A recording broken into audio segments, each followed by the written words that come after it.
Welcome to this week's episode of the Creators Podcast Los Angeles. We talk to Ellie Lopez, a writer and visual artist. All right, let me record. All right. Well, thank you for being on the podcast, Ellie. Thank you for having me. Yeah, let's start. Where are you originally from? Because I know your parents are from Mexico City. Yes. Yes. I feel like I'm from everywhere. I am based in Northern California. I live in a town called Tracy. And whenever I tell people that, everyone's automatic reaction is, where? Okay.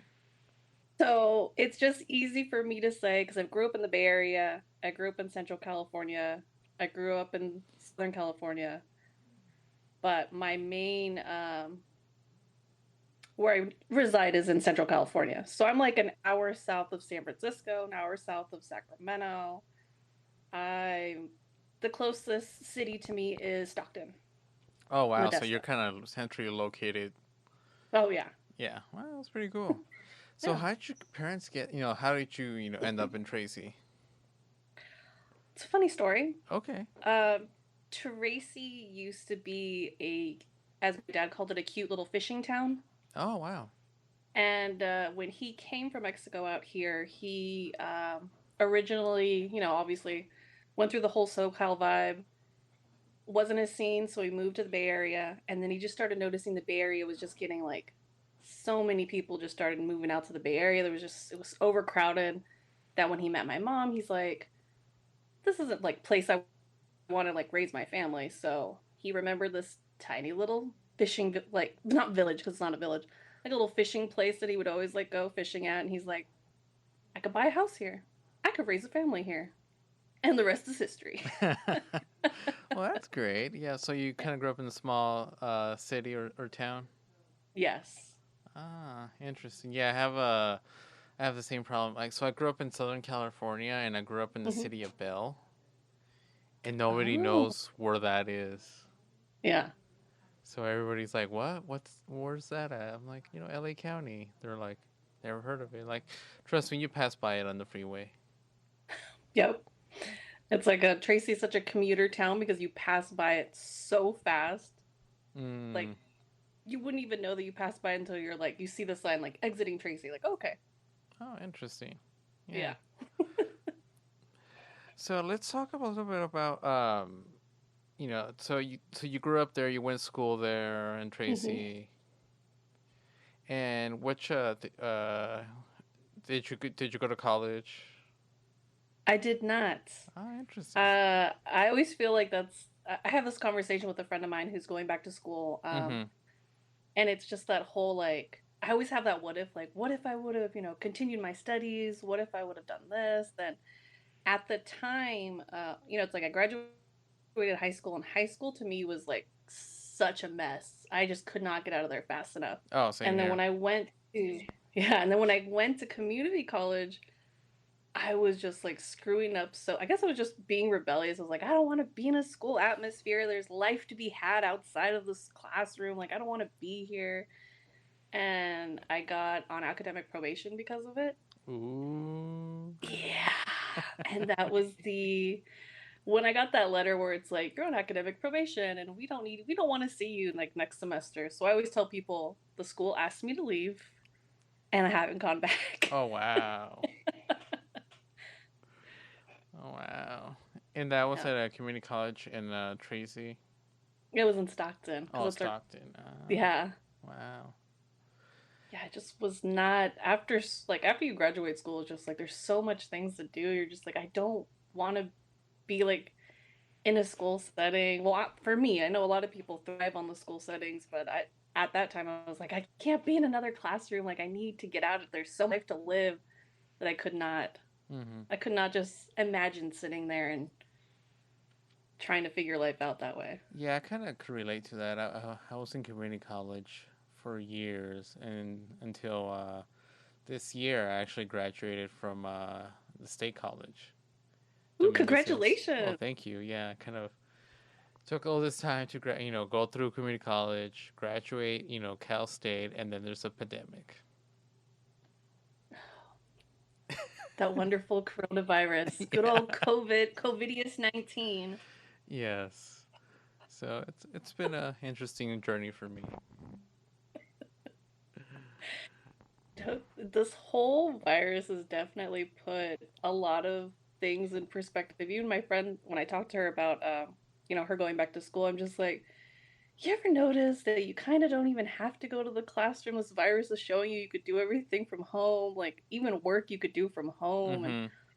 all these things you could learn at home. And well, is there really a point? I just get to that. Is there really a point to having these universities and all these colleges? And then I just go on a whole tangent, and then I'm like, okay, I need to stop. Yeah. No, there's some classes where I think they work better online than in person. Hmm. But I think some classes have to be in person, like math classes, science Oh yeah. classes.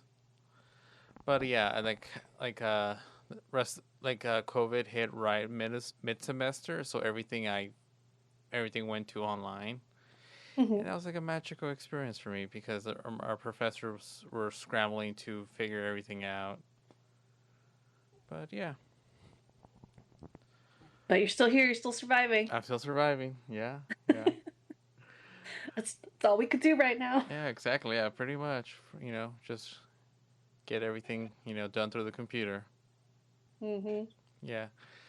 So I asked you on the podcast because first I saw that you were from Tracy. I was like, "Where's that at?" And then I went, "Oh yeah, I passed by it." And then I've noticed too that you're a creative writer. I am. So in this podcast we try to kind of kind of showcase and kind of elevate creative people of color. And could you tell us what got you into writing? What was it a parent or was it a teacher that kind of helped you introduce you, should I say, into your passion? It's crazy because I've been trying to. Cause I'm working on like a project, my own personal passion project, and I started noticing that I had been writing for years without even realizing that I had been writing for years. So Mm. I kept diaries. I had live journal when live journal was a thing, like Exanga, like all these different like forms of writing, and I didn't really consider myself a writer until I went through like a really bad breakup, and I just started writing everything that happened in that breakup. Mm-hmm. And so then that's when I started realizing like, oh, I guess this, I guess I'm a does this make me a writer? Like I guess I'm a writer. And then from there it just kind of like went through all these different branches of before it was just like I'm writing from like my trauma, I'm writing from this like terrible breakup and terrible experience of this relationship, and now it's just me writing about family history, like stories within our family, and then my own like personal struggles of living in the States, and then visiting like my family in Mexico. It's just like all these different types of things that I'm like would not have had, like I feel would not have happened had that breakup not happen. So in Mm. one ways I'm like I'm grateful that that breakup happened because now I'm like seeing all these different ways of writing that I would have never have saw had everything gone good with that relationship, I Mm-hmm. guess. So you were in a toxic relationship, and after you That dumped was, him, yep. you're like, oh, my eyes are open. I was like, ah, light. Yeah. Oh, so because I've seen your work, it's pretty amazing. You know, Thank you. it's pretty personal, and you were also published in Dryland. Is that right? Yes. I cannot say enough great things about Dryland. They are amazing. Their editors are like, ah. Mm-hmm. So yeah, so how did you find out about Dryland? It's kind of interesting. It's so I don't know if it's just like from following other like poets and writers, and I just went on a whim and saw that they were accepting submissions, and I sent a submission, and I was at that point I was like submitting to a lot of places and getting rejected, and even when I sent it to them I was just like literally like prayer hands, sign of the cross. I was all, Mm-hmm. if they like it, they like it. If they don't, maybe maybe I should think of different things to do. And then I don't even remember how long it was, but I got acceptance, the acceptance submission, and I remember looking at the emails like, this can't be right. Is this real? Is this can't be right? Mm-hmm. And then when I saw it, I was like, oh my god! I think I shared it to 3 people because I'm just one of those paranoid people where if I show too many people, I don't want them to put like malojo on my stuff. So I'm like, just gonna show it to the ones I trust. Yeah. And then I was like suspicious about. I was like, is this real? I was all, we'll wait. I'm gonna wait. Mm-hmm. And then then it got published. Then obviously it got published, and I was like, yes, oh my god, Oh, it's just so nice. crazy. Like to hold the actual like journal, the whole, actual book in my hand, I was all, oh my god, this is a beautiful piece of work. Mm-hmm. I was all, not just because I'm in it, but it's just literally like so many amazing like artists and writers and people are in this book that I'm just like, wow, like my name is in here with all these amazing like all these other amazing people. This is fantastic. Mm-hmm. Wow, that's pretty good. Yeah, it's kind of like you start by the blank page, you write, you edit, and then it becomes something once it's published. Exactly. It's like sending your baby to the world. Like, here Yeah. you No, go. for real, it's like, please like my child. I swear she's pretty. Oh man, is there like a kind of like a writing scene or like a poet, uh, like a art scene out there in Tracy, Central California? There is actually, I just actually got connected to a friend of mine. Well, we're friends now. We met through social media. The Mm-hmm. wonderful wonder of social media. Of course. And she's actually a published writer from Stockton. Her name is Angelica Flores. Mm-hmm. And she started like a community on that we meet up every Sunday, like on Zoom, like online stuff, and we kind of just like bounce ideas off each other. We talk about current events, we talk about everything that goes on. And I that's what makes me so grateful about social media. It's like I would have never had ever thought like that there would be other people like me that had my same ideas, that had my same like drive, and other like amazing writers, Mm-hmm. had I had not reached out to her like through social media. Interesting. So, kind of social media is kind of like the catalyst to kind of bring everybody together. It really is. Like, look at how we connected through social Exactly. media. Yeah. Through Twitter. Yeah, Yeah. it's crazy. It really like, I know a lot of people like to bash on social media, but I've made so many connections through social media. Even a lot of my friends I've met through social media. You would never think that, but I feel like we're a little more confident on social media than we are if we meet people in real life. Because a lot of people in real life, you're a little standoffish, but when you're on social media, just you're like, hey, I like your pictures. They're awesome. Let's be friends. Yeah. Exactly. I think that's how I also met my editor, person I worked for years. She's her and her husband out of Boston, and when I met her husband, we connected through music and other stuff. That is cool. See, Yeah. this is awesome. Yeah. It is. It is. Yeah, I think social media has a lot of. I think especially for underrepresented communities, like Latinos, Latinx, Mexican Americans, Mhm. it is easy to find our tribe through social media. Oh, of course. Like 100%. Yeah, I think some of the older generations are like, "Oh, you waste your time on the phone and and the computer," and they don't get it because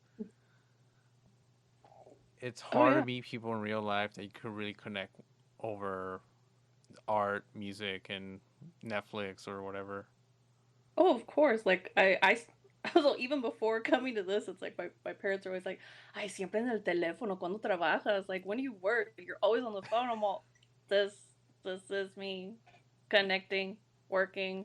Yeah, But I guess if they don't see you like working with your hands or doing some sort of, going to like a 9 to 5 type thing. So this kind of stuff is really new to that generation because they Oh, were the 9 to 5 generation. oh yeah, definitely. Yeah, my parents too. My brother's a math professor, so he's teaching right now at my brother lives with them. So they're like, Oh, tu hermano está trabajando. He's on the computer.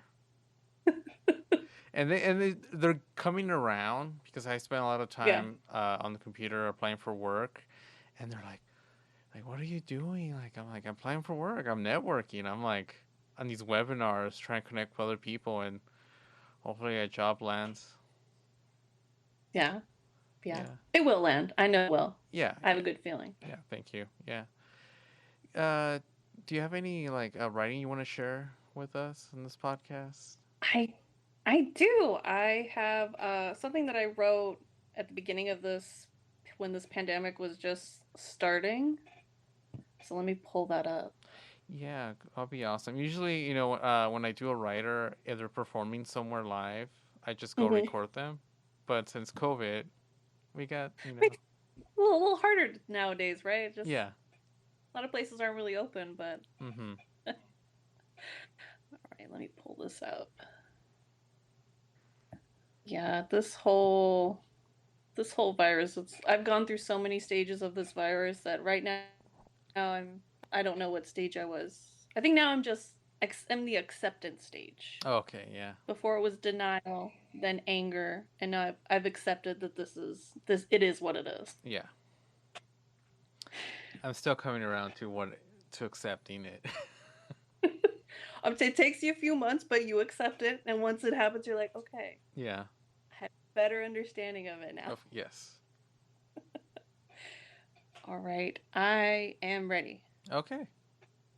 All right, this one is called 6 a.m. It's six. Excuse me. It's okay. It's 6 a.m. The only sounds on my street are the street sweeper and a lonely rooster from our neighbor's yard. It's quiet in the mornings now. Before the birds start chirping, before our neighbor screams cállate to the rooster, before life begins. It's in the silence that I think of mornings in La Ciudad de Mexico. Bells chiming for la basura, el grito del gas, the shuffling of feet down the hill, our morning street serenade. How sounds become songs when you miss things. Sounds I forget once life awakens. The chaos of la capital, the taxis and peceros honking their horn in salutation, as the sweet señoras with their brightly colored delantales sell tamales and atole en la carretera. A snapshot in time that seems like a distant memory. I try not to think of the empty streets and lonely parking lots I see before me, or the silent cries of worry at home. Things we don't speak about with our silent tongues and washed hands, while fear has taken a permanent place in my heart. I try to fill this silence with memories of la capital, the cantaditos of a city that feel more like home than home does. As I watch sunlight fight through the cracks of my blinds, I lay here with my covers held tight, here in my 6 a.m. silence. March 20, 2020, Tracy, California. That's pretty good. Thank you. Yeah, I like the use of how you the light fights the blinds. It's pretty good. I think kind of like how to describe 2020 right now. It's like we're just looking through things out the window, Pretty basically. much, and trying to fight whatever depression or anxiety we have. Yeah, it Yeah. is. It is. We are definitely, these are some wild times right now, that's for sure. Mm-hmm. Yeah. Is there any other piece you want to talk about? Or See what I got. okay. I know, because there's so many ones. Started switching how I write, like trying different styles of writing. Mm-hmm. So right now I'm working on doing more of like a storytelling aspect of writing. Because before I would just like write whatever came to mind and just like send it out. And then later I would read it and I'd be like, oh, why did you write that? That's just, oh my God. And I'll be like, I'm so embarrassed by you. And then I'd get over it. Okay. But that is my writing style right now, Mm-hmm. where I just get anger and then happy. All right, I have this one that I just started. Actually, just finished working on this one, Okay. Cool. so still a little. It's a work in progress, but I like it. All right. And this one's called "My Dress Hangs There." Azul, verde y negro, colors of a dress washed fresh, hanging on a clothing line.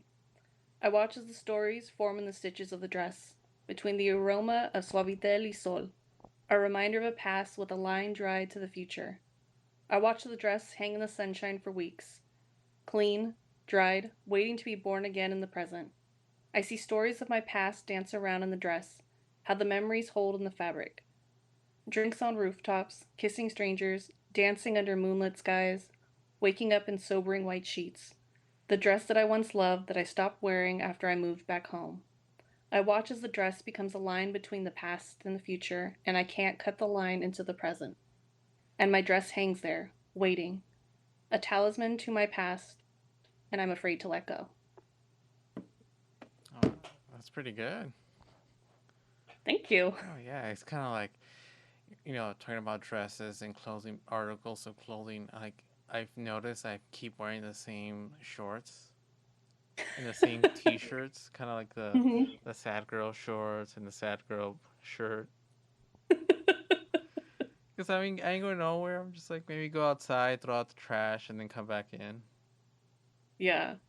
I know it's like, what am I gonna get dressed for? I'm just gonna my commute is literally room, living room, fridge, living room, room, sometimes couch, outside. Yeah, pretty much mine too. Yeah, I might go for a short walk around the block. That's it. Get grocery stores. Yes, yes, grocery stores. Yes, That's where the real fashion comes in. exactly. Yeah, that's when you put those nice old jeans on, or that T-shirt that that it's not what somewhat still clean and not ripped. It's like my friend sent me a photo the other day of this lady dressed in what felt like a full-on club gear. Like I mean like the platform heels, like the what you'd wear to a club. Mm-hmm. And I was all, maybe she's onto something. Like you can't go to the clubs and a lot of the grocery stores play really good music, so maybe that is her club is going to the grocery store. Oh my god, I could relate to that. Yeah. I'm like, that's my favorite place to go. It's like this nice weather and has all the food and drinks I want. And it plays Right? all All my the favorite snacks. songs. Yeah, all the snacks. Exactly. I mean, when you've reached that age now that the grocery store starts playing the jam, I mean, we've reached like the best level of life. So Oh some god. say we'd be old, but no, this is the best time of our lives. It Like is. grocery store playing the hits. I know it is. It is. Oh man. Let's talk about, so you did a zine, right? Like a photo zine? Yes. I was gonna ask you, did you use film or was it digital? I, I just, mm, it was like a mixture of both. Interesting. And Huh. and right now I'm focusing on doing one where it's all I have so many photos. I didn't realize it until I bought myself a negative scanner so you can scan all your Mm. negatives. Mm-hmm. And I started scanning every photo that I've ever taken like through life. Mm-hmm. And because a lot of the stuff I was as soon as digital came out, I was all I'm just gonna do everything on digital. Like who wants to do things on film? And it wasn't until one of my cousins was starting her journey in film photography that I was all, maybe it's like me being a little jealous. I was like, I want to take film photos too. Mm-hmm. And so I started taking film photos again. And then it just started. Now it's a lot of my stuff is digital or film. But Interesting. now what I'm focusing on is just taking film photos. So I have what used to be my personal account um, that I'm now using as like an art space for all my photos that I've taken on 35 millimeter film. And that's literally like I've just started posting everything that I've taken from like the 90s till now. Wow. Yeah. Wow. It's just so it's a lot of the, like a lot of my photos from that is just things from recently on digital and then all stuff from the past and recent on film. I see. I see. For your so what are like your primary subjects? Like, do you take like is it documentary or is it more like everyday or events? I like to do everyday events. Uh huh. I before I was trying to do like documentary style. Like I'm just gonna photograph everything that I can. Mhm. And then what I realize is just there. Then I start looking. I'm like, but there's no story there if I do just documentary. Well, for me, there's no story for me because I don't know the story I'm telling with a documentary style. So I just started taking everyday life. Mhm. And then I started taking photos of like my family and then or just any place that like anything with color, anything with everyday people there or even my family. It just all just starts becoming like this is life. Like this is real life happening. Mhm. Mhm. And that like that's what I think a lot of my photography is now is just like trying to document now. Like even right now I'm taking a photo of everything like through this pandemic. So any sign that says you have to wear your mask or any type of new like ordinance, I've been taking photos of it. And I have an album called En la Cuarentena. Oh wow. And so it's just like everything, every new ordinance that happens that I could see, I'll Mhm. take a photo of it. And then I just put it in an Oh, album. that's interesting. Yeah. I have I also started, with photography with 35 millimeter, and Nice. yeah, I did black and white. I didn't get into color because uh the lab where I used to do the color was super, they were super let me try to phrase this word nicely. They're real picky on how Uh, you process the film and all that, because the color mhm. chemicals were more expensive than black and white. Oh, interesting. So I would just end up taking my film to CVS, getting negatives, and printing on campus. Hmm. So yeah, it's interesting. Yeah, yeah, I'd like to see, because you produce a zine of a Mexico City, right? Like, Hmm. can you talk a little bit more about that? I'm still actually working on that. I haven't really. I've finished certain stages of it, and then I just never. I feel like I keep going back because I'm still trying to find the story that I'm trying to tell. Yeah. So a lot of it I just posted like on my social media. But the one that I'm working on right now is 2 years ago, my abuelita passed away. Oh. And when she passed, I went through like, well, when you go through a passing and you're grieving, you go through just literally like what I feel like is just a downward spiral of all Yeah. these different emotions. And I realized that a lot of the stuff that I was photographing during that time and writing during that time, I was still trying to come to terms with my grieving, being in mourning, Mm-hmm. and then still making peace with the fact that she passed. So I'm actually working on a zine where it talks about, or it's called like While I'm in Mourning. Mm-hmm. So it's all the photos that I've taken after she passed, and then the stories kind of go in there too. Oh wow, because wow, that's interesting. I would like to, when you get done with that, I like to check it out. Of course. Yeah, so the zines, like the photos that you posted on your Instagram account, that's kind of Hmm. like a market, right? Right, like the market, public market, or la tianguis. Yeah. Yeah, Yeah. you talk a little bit about that, because I know a lot of people are now kind of like, because different parts of the Southwest, they call them different names, like swap meets or I think buljas in Texas, I think. Wow. There's so many names for it, but yeah, ours are tianguis, mercados sobre ruedas, and it's a market that happens in different. I guess how people would relate to it here are like farmers markets, Mm-hmm. but not as bougie, Mm-hmm. like how farmers markets are here.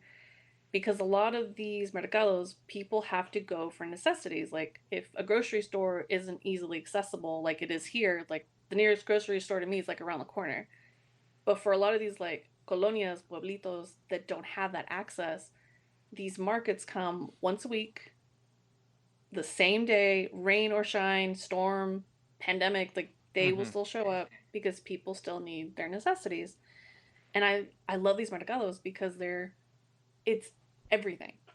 It's clothes, it's comida, it's anything that you need from your like household, even buying oil, buying like a little like envelope of detergent, Mm-hmm. shampoo, like everything that you could get from a store, you would find in this market.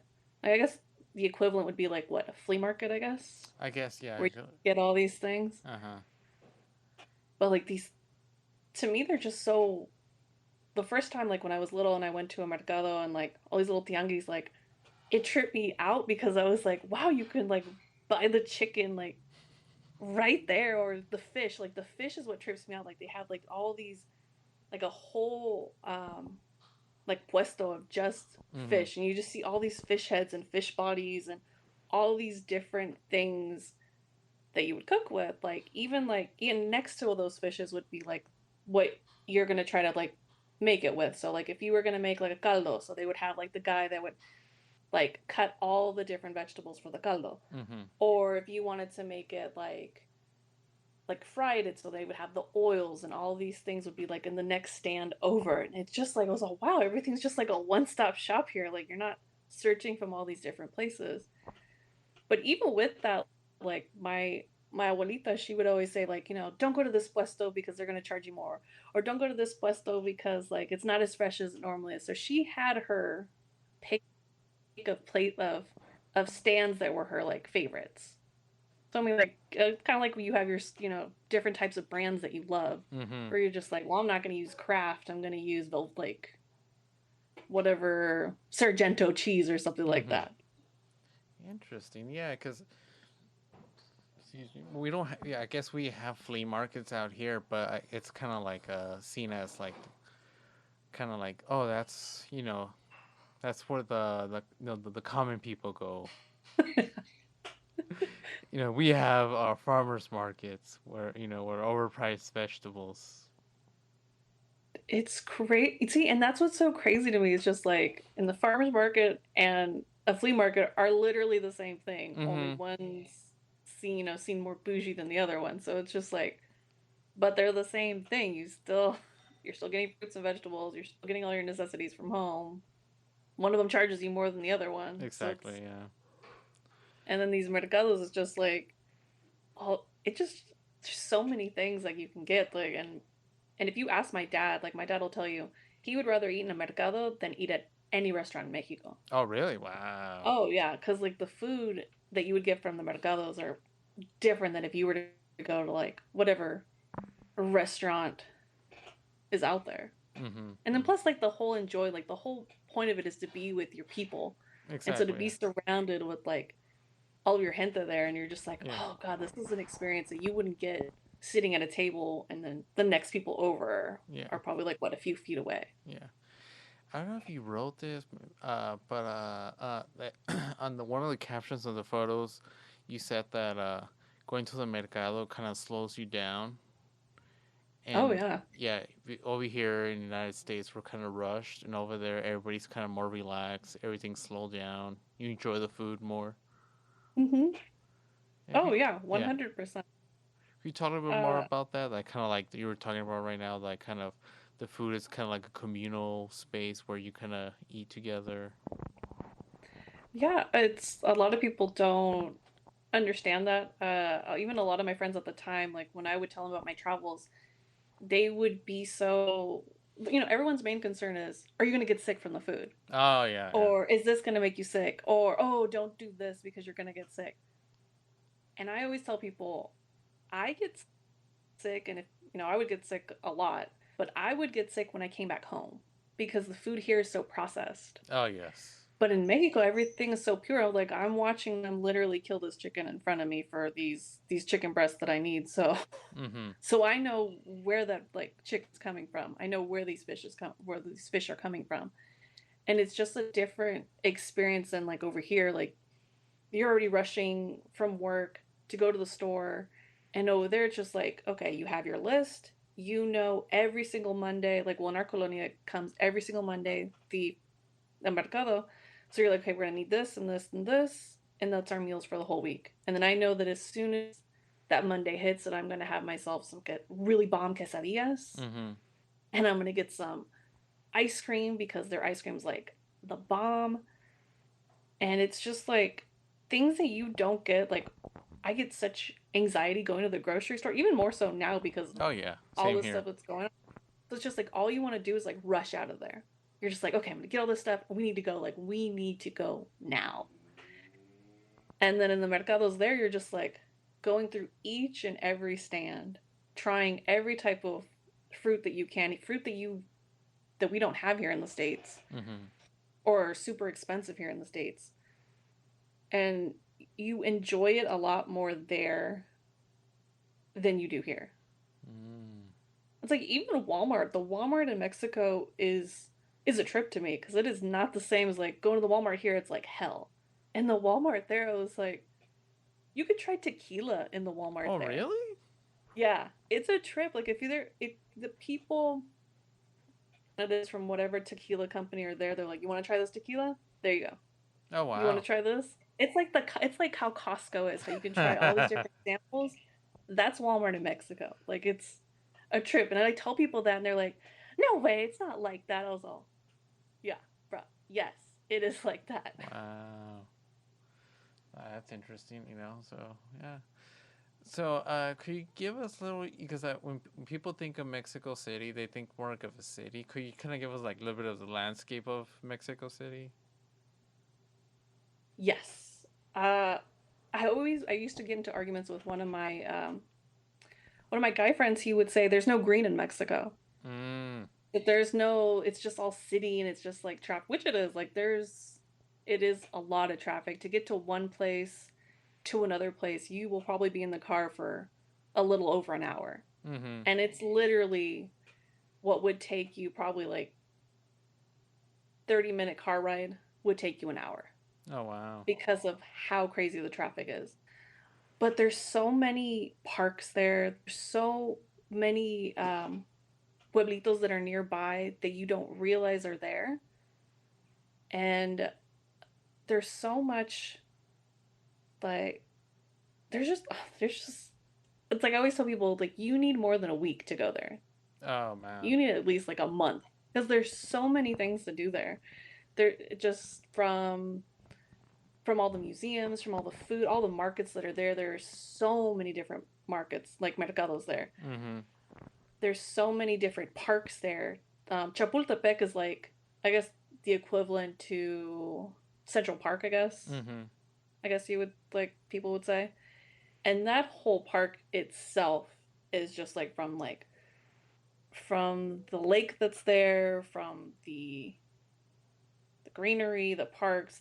You need at least like 2 days to go through that park. Like you can't just go through it like all at once. You need like a few days to actually be in there and enjoy it.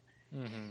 But like I could see like a lot of people are just like, oh, it's just like a city atmosphere, and it's just more than one. I mean, like even New York City, like you can't say New York City is just like a city. There's so many boroughs in New York. Just the same with like Mexico. There's so many colonias there, so many different like pueblitos around. Like you're probably like 2 hours from like pueblitos like Tasco. Oh my god, I'm saying that all bad. Tasco, which is like a silver like mining like pueblito. You've got Toluca, you've got um Tepoztlan, all, and then also you have Xochimilco, and you can go through the canals of Xochimilco, and that's Mm-hmm. just like, like a lot of the locals are like, oh, it's a touristy thing, but to go in one of those little trajineras and see all like little boat markets and all Mm-hmm. the different La Isla de las Muñecas, like from an outsider that doesn't see that, you're just like, wow, this is amazing. Oh wow, yeah. It's always I always wanted to go. Cause I usually go to the north part of Mexico, but never into the city, into Mexico City. Hmm. So I'm overdue. Yeah, you have to. There's so and everything fits to like different people. Like if you're a person that loves sports, there's so you could do like the soccer games, you could do the baseball games, or if you're a person that just wants to eat, there's so many food tours, or even people that love to drink. Like Mm-hmm. they have actual buses that'll take you on literally like what I call drunken tours because you're just going and visiting every single old bar in El Centro de Mexico. Like Mm-hmm. there's so and then there's so many like different types of alcohol and liquor, and it's just, I'm telling you, there's so much there, so much there. Oh, cool. Yeah. I mean, like, what advice would you give someone who's trying to get into film, uh, like film cameras? Let's see. Because we were talking about, before we got into Mexico City, because I've noticed on YouTube and a lot of Instagrammers are getting into film cameras, Mm-hmm. and if they do, hopefully when COVID goes away, or we have a new normalcy, people will want to go to Mexico City and bring Oh, of film course. cameras. So what advice will you give them when traveling with a film camera? I definitely, if it's your first time, I would say disposable cameras. Disposable cameras are the holy grail. For me, they are because they're just simple, they're easy to carry, and you can take photos of everything. But if you're looking to get something, um, just a point and shoot, I recommend Canon because I love the way the light carries anytime you take a photo with a Canon camera. Mm-hmm. And I feel like I've gone through so many point and shoot Canon cameras that I just like the way that the pictures come out every time I take pictures. And just basically just go out and take pictures. Buy a thing of film, or if you can get a camera from, I feel so many people have cameras like in a box somewhere or in a Mm-hmm. drawer somewhere. Ask ask people, do you have a camera that I can use? Then buy a thing of film. Like I buy mine from Amazon. I was actually lucky that a friend of mine gave me a lot of old expired Oh, film. it's amazing. And I was like, oh God, I love you. You're like my favorite person. He gave me, so I've been shooting a lot with that expired film. And it just, you just don't know what you have until you ask, you know? Yeah. What kind of expired film did you get? A lot of Kodak, Fuji. A color or black and white? I got a few black and whites and a lot of color. Ah, Yeah. interesting. So do you And I prefer? actually, Sorry. I'm sorry. I'm sorry, go ahead. No, do you prefer color or black and white? Right now, I'm really into color. Mm-hmm. And I actually just shot yesterday on black and white film. I haven't, it had been years since I'd taken black and white photos. So I can't wait to see, when I finish that roll, I was like, I can't wait to see what's on there. Mm-hmm. That's cool. But I love black and white. Yeah. Do you kind of process the film at home or a lab? I wish I can process it at home. I feel like that's the next step for like trying to learn how to do everything with the camera. Like I really want to learn how to develop. But I sent it out to a lab in New Hampshire called Old School Photo Lab. Mm. Mm-hmm. And I send out the film, put it in the mailbox. I don't have to pay for shipping, so it just goes straight to the mail. They'll get it within like the next 3 days, and then, well, right now with COVID, maybe longer. Yeah. And it takes them probably like a few days to develop, and then they'll scan it, and then they'll email it to me, and I'll have all my photos there. Oh, nice, nice. And I've been using them for like a few years now, and I trust them with, and they're so nice when like when you talk to them, they send you back your negatives, and they're always like really awesome. So yeah. And That's I've pretty. used a lot of different labs that are out there, like a lot of mail out labs, Mm. because Mm-hmm. the closest lab to me is San Francisco. And I'm, well, I can't drive there every day for just like a roll of film. So I really have to accumulate them and then send them out. Mm-hmm. Mm-hmm. So true. Yeah. Yeah. I kind of when I started, photography in community college, I did learn how to process film and all that. But that was years ago. So You could probably still do it, right? yeah, yeah. I think yeah, I do. Because my friend uh who took a class in it at Mm-hmm. at community college, she was just telling me how to, like, oh, how do you do this? How do you do that? And it all came back to me. So I was like, Nice. oh, that's right. You do this, you do that. The contrast and when you expose the film and you make prints, and yeah, Yeah. it's a whole It'd be, process. it'd be nice if there was like a Latinx like film like developing lab. That'd be great. Oh Like yeah, just that send would it. be. Yeah. I don't know if there's any, like, I'm just speaking because I haven't seen anything, but Mm-hmm. there Mm-hmm. probably is someone that would, but that would be awesome. Yeah. So, talking about Latinx. So, how do you feel about the word Latinx? Because it's always some people are against it, some people are neutral, some people are for it. I am definitely for it. I like that it kind of includes everybody as opposed to just saying Latino, Latina.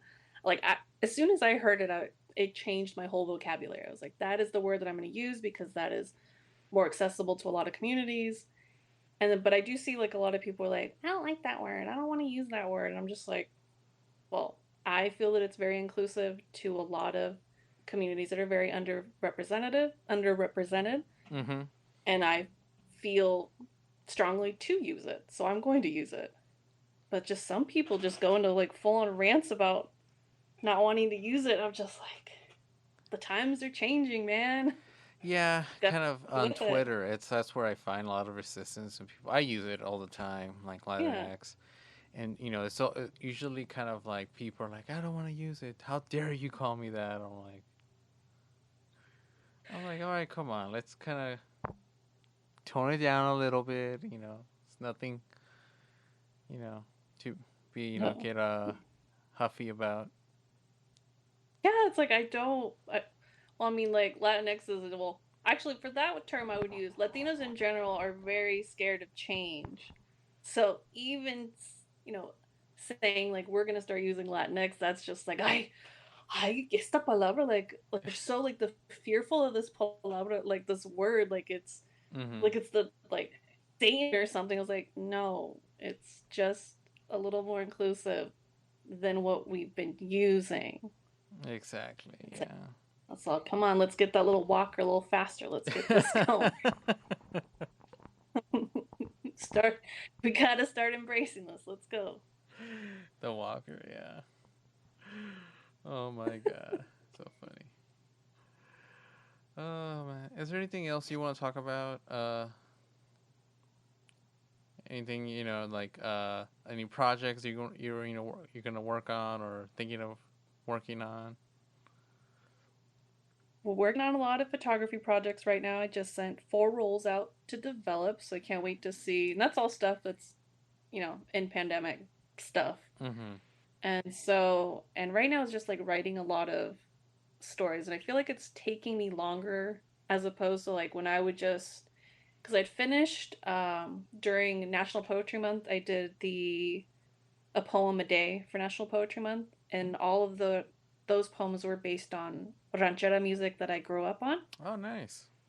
And so every day it was just like I had to write a new poem every day. And my challenge was because I'm so used to writing all these like really long things was to make it fit in that tiny Instagram box. So having to cut what I feel like I always have to like write all these like elaborate poems to try to like cut it into that piece was like such a challenge. So right now it's just from coming from that to what I'm doing now is just like having to actually spend more time, having to really spend more time in the editing process, Mm-hmm. having to really see if my story's coming the way that I want it to, and if me as like telling the story and as another person as the reader, are they gonna understand what I'm saying? So it's just like a lot of like my hair's gone white because of the whole process because I'm just like, what did I get myself into? Like, why am I doing this? But it's also that process where I'm like, well, if I'm already stressing out about it, I guess I'm in the right route Mm-hmm. that I'm Mm-hmm. supposed to be. Yeah, And exactly. Yeah. so far, I've put 2 poems out from that new process, and well, 2 stories, and I've gotten some pretty good feedback. So I'm pretty happy about those. Oh, I'm glad. Yeah. Is there So any right now, it's just trying.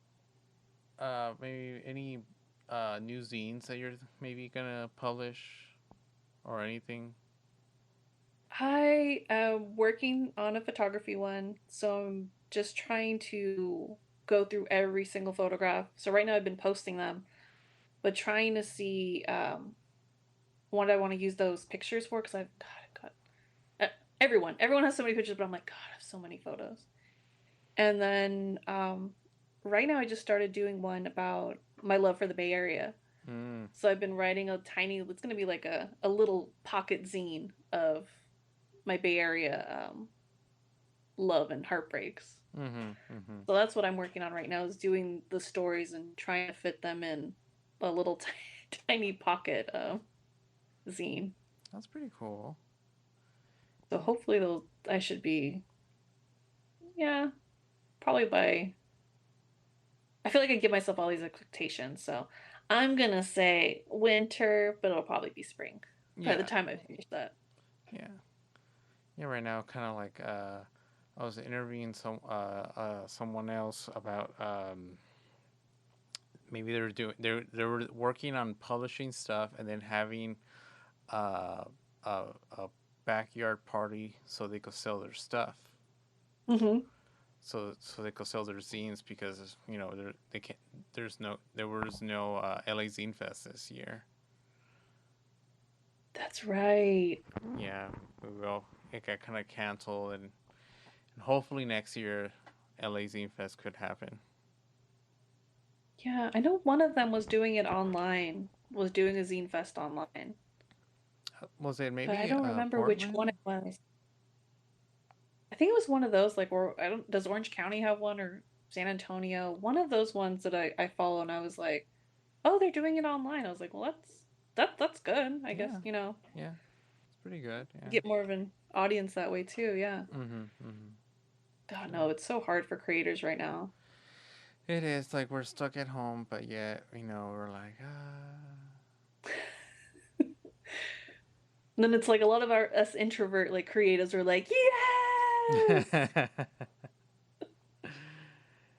Yeah, I kind of give myself breaks. I'm like, I'll be inside here, and then I'll go outside, and then come back in. Like, but yeah, You can't be too hard on yourself. I mean, the good thing is that we're all going through this together. We're all exactly, going yeah, through the yeah. same. So that's it's a kind of like a community kind of pandemic where as globally we're going, to going through this together. But then within our Yeah, community, we kind of support each other. yeah, that's the good thing. Like Yeah, we're all in this together. exactly. Yeah. Is there any recommendations you have of shows, music, or creators that you want to share with us? Oh God, I have so many creators. I can't even think of the last thing I saw. The last show I saw was Unsolved Mysteries, Oh, it's the new one on amazing. Netflix, and that one was crazy. I do have a lot of creators that I love. My homegirl, Erika Villarreal, she is a artist from Northern California. She is G Wiz Lady E. I also love what's her name? I gotta make sure I say her name right because if I say it wrong, Mm-hmm. oh, obviously the Jessica Salgado. She's the freaking queen of poetry. Um, let's see, Ingrid M. Calderon Collins. Mm-hmm. She's a poet from Southern California. Oh. She's amazing. Oh Mm-hmm. my god, I fangirl over her all the time. I think I buy all of her anytime she releases a zine. I buy them all the time because Oh. she's so freaking talented. And then my homeboy who gave me all the expired films, his name is Chris. He has a podcast called Blood Brothers Podcast, and they talk about horror. Oh, nice. So if you like horror films or anything horror related, he is like the coolest person. Mm-hmm. Like to like definitely talk the crap with about every type of film and movie that's out there. Oh, cool. Are you a Yeah. horror fan? I wasn't for the longest time. Mm-hmm.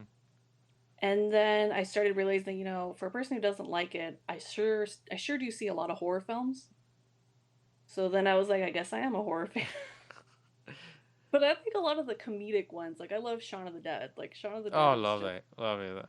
so much fun, Yeah. so great. Yeah. Is there any other ones that you recommend? That one I highly recommend. Shaun of the Dead. Midsummer, have you seen Midsummer? No. Oh god, that one's just wild. That is just Hereditary. Oh, that one's good. So the same director of Hereditary directed Midsummer. It Oh, is a is it like the one about like the hippie cult and something like that? yes, yes. Oh yeah, I I haven't just seen it. got the I just got the director's cut in the mail. I'm just like, I can't wait to watch it with all the lights on and not scare myself. Yeah, yeah. All right. Well, I think. Is there anything else you want to talk about? I think oh yeah, duh. I'm all yeah, duh. Yeah. I sound like so from California. I'm like, duh, like, oh my god. Well, obviously, like you have to, when you're in any type of platform, just have to keep stating that Black Lives Matter Of course. forever and always, because I feel like a lot of people just put it off on the back burner because it's not like on Twitter or it's not on social media, but it needs to continue be reiterated that Black Lives Matter. They do. Black Lives Matter. And Ellie, if people want to connect with you, how could they get a hold of you? I am on social media as La Mexicana Hermosa on Instagram and also as at Miss Ellie Lopez on Twitter and Instagram. All right, cool. All right. Well, thank you for being on the podcast. Thank you for having me. All right. Thank you for this great conversation.